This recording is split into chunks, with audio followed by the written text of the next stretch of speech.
Hey guys, welcome back to my channel. My name is Micah. You guys are rocking with me on Micah's Intellectual Corner. Today we're going to go ahead and do another epic history TV Napoleonic infantry tactics. We're going to ahead and see how these guys over like 200 years ago, 200 or almost 300 years ago, maneuvered throughout the battlefield with the technology they had and stuff like that. That way we can get a better grasp as we move along on this, like, what, 26-part series. That being said, don't forget to like, comment, subscribe. We're going to jump right into this. Let's go.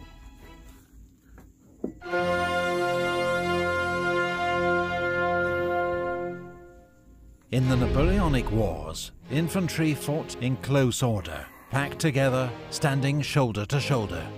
But why present such an easy target for the enemy? First, command and control. Before radios, orders had to be relayed by shouted commands, drums or bugles, difficult enough in the smoke and din of battle. When they use flags as well, I'm thinking. I have to do my research on that. But obviously, you know, that's a pretty old tactic, just to use a flag and, or guide on, or, you know, whatever, and hold it up, signaling. Or bugles, difficult enough in the smoke and din of battle, almost impossible if troops were scattered. Second, firepower. Smoothbore muskets were inaccurate beyond about 80 yards, so volley fire, firing en masse, was the best way to inflict physical and psychological damage on the enemy. Third, morale. Soldiers were much more willing to advance into danger or hold the line if they did so together as a unit, urging each other on. Fourth, defense against cavalry. Scattered infantry were easy targets for horsemen. Only by sticking together could they fight them off. The basic tactical unit of infantry was the battalion. A French line battalion had, in theory, 840 men, but in practice, nearer 500 to 600. Our example here has 605 men, a typical strength for a battalion on campaign. The men were divided into 6 companies, 4 fusilier companies, and 2 flank companies. On the right, the grenadiers, made up of the tallest, strongest men, often detached to form elite all-grenadier units. And on the left, the voltigeurs, specialist light infantry, used for skirmishing in front of the battalion. Skirmishers moved independently, used cover, and fired at will to harass and unsettle the enemy, while preventing enemy skirmishers carrying out the same task. Most armies... I wonder if, since they're scattered, if a good defense for that would have to be, you know, like a separate cavalry unit, you know, that specifically goes in and picks those guys off, pretty much, since, you know, as he said before, you know, cavalry or infantry to cavalry is, you know, pretty much easy picking. So just saying, as a good defense. I'm pretty sure some people probably did do that though, so. Most armies also had specialist light infantry units for this role, such as the British 95th Rifles, French Chasseurs à Pied, and Austrian and Prussian Jäger battalions. The traditional battlefield formation was the line, all companies formed up alongside each other, 3 ranks deep. Line formation maximized the number of men who could fire their muskets at the enemy, and limited casualties from artillery fire.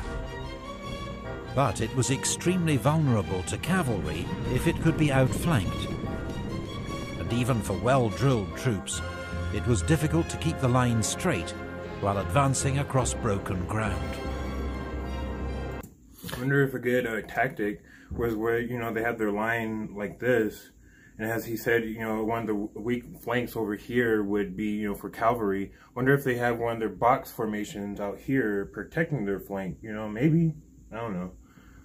Just thinking, watching these, maybe thinking up stuff, probably got shot down, called an idiot in the boardroom. So, for maneuver and attack, battalions usually formed a column of divisions. This was a more flexible formation that allowed the battalion to advance quickly, though it presented a larger target to enemy guns. firing solid round shot that would tear through several ranks, and far fewer men could fire their muskets at the enemy. Theoretically, therefore, the battalion would deploy into line before reaching the enemy.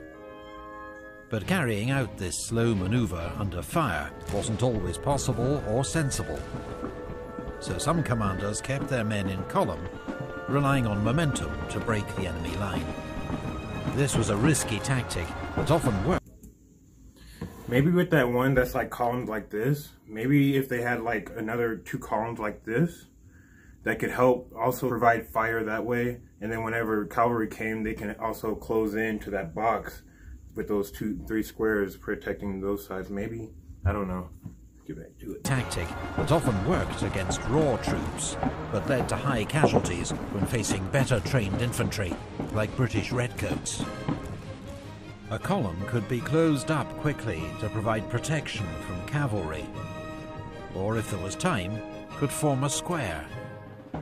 With bayonets fixed, the battalion formed an all-round defence that often resembled more of a rectangle. Enemy cavalry could surround the battalion, but not break in, as horses won't charge a solid wall of men and steel. But an infantry square was extremely vulnerable to artillery fire, and could only move very slowly. Changing quickly and smoothly from one formation to another, especially under fire, required training, practice, and experience. I feel like that was definitely Napoleon's downfall in his later years, and as he was, depending more on younger conscripts and stuff like that. Yeah, because how hard would it be for teenagers to be keeping those different type of formations under fire and all? Training, practice, and experience. In 1809, the Austrian army began to use the battalion mass formation, crude but more suited to hastily trained conscripts.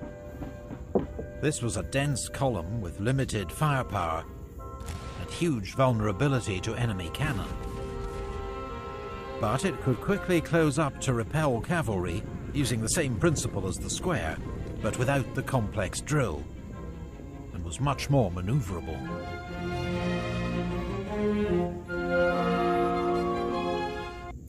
Alright guys, we'll go ahead and stop the video right there. As you can see, we will be seeing these maneuvers and tactics in upcoming videos and in this series that we're doing. Guys, thank you guys so much for joining me on this. If you have not subscribed yet, hit me up, subscribe.